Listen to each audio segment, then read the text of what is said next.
Ce n'est pas un homme qui établit une alliance avec Dieu. C'est Dieu qui établit une alliance avec un homme. Toute alliance vous enlève une part de liberté. Quelqu'un qui n'est pas dans une alliance là, c'est la personne là qui est libre. Parce que là où Dieu est, il y a de l'ordre parce que chacun respecte l'alliance. Quand vous prenez cette alliance du niveau 1, personne ne décide d'être dans cette alliance du niveau 1. C'est Dieu qui décide. Quand il y a une alliance avec Dieu là, si tu appuies sur ton alliance, c'est en fonction de ton alliance, Dieu agit avec toi. Quand tu n'as pas d'alliance là, tu es le mendiant. Tu pourrais dire, Seigneur, pardon. Seigneur, tu cours, tu supplies partout. Mais quand tu as une alliance avec Dieu, Dieu respecte son alliance. Ceux qui ont les alliances du type 1, on les appelle les serviteurs du niveau 1. Les serviteurs du niveau 1 sont en général ceux qui échangent directement avec Dieu. Dans les alliances du niveau 2, c'est des personnes qui rentrent dans l'alliance de d'autres personnes. Ceux qui sont du niveau 2, là, d'alliance du niveau 2, vont plus haut que ceux qui sont du niveau d'alliance 1. Parce que ton évolution est conditionnée à ton humilité. Puisque Dieu veut que ce soit chez quelqu'un d'autre que tu puisses, ce qui va t'aider à t'élever. On a deux groupes. On a les serviteurs du niveau 1, les serviteurs du niveau, les alliances du niveau 1, les alliances du niveau 2. La différence, c'est que ceux qui sont dans les alliances du niveau 1 parlent avec les êtres célestes directement. Un serviteur du niveau 2 a besoin d'humilité et de sincérité. Sinon, tu ne vas pas évoluer dans tout ce que tu vas entreprendre. C'est des lois spirituelles. Et remarquez qu'il n'y a aucune prière que quelqu'un peut faire pour briser une alliance. La prière ne peut pas faire ça. L'ADN reste l'ADN. La seule chose qui peut te faire quitter une alliance de famille, c'est une nouvelle alliance. Donc, beaucoup ont quitté les alliances, mais ils n'ont pas de nouvelle alliance. Donc, on vous attaque en désordre.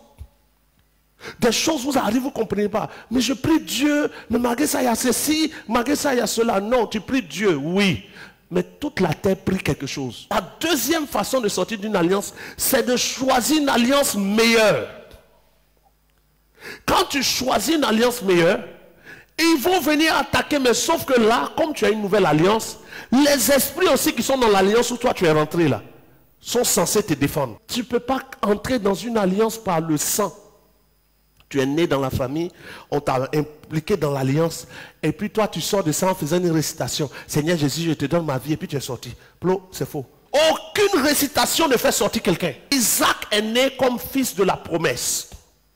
Mais Isaac doit être circoncis, sinon c'est comme s'il n'a rien fait.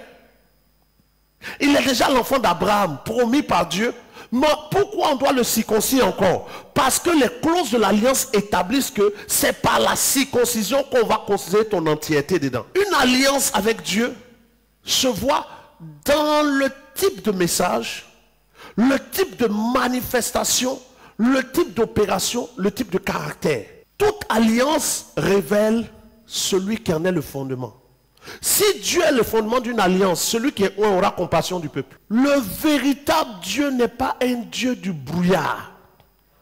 Un Dieu de j'ai envie, je n'ai pas envie. Si vous décidez d'être en alliance avec Dieu quelque part, ça vous impose des droits supérieurs aux droits d'ordre général, mais ça vous impose des devoirs supérieurs à vos envies et vos sentiments. Si tu fonctionnes avec tes envies, tu n'es plus en relation avec Dieu. Pour vouloir être en alliance avec Dieu, pose-toi bien la question. Je veux être libre ou je veux être libre en Christ? Parce qu'être libre en Christ, là, c'est avoir des contraintes. L'alliance, là, a des clauses et a des droits.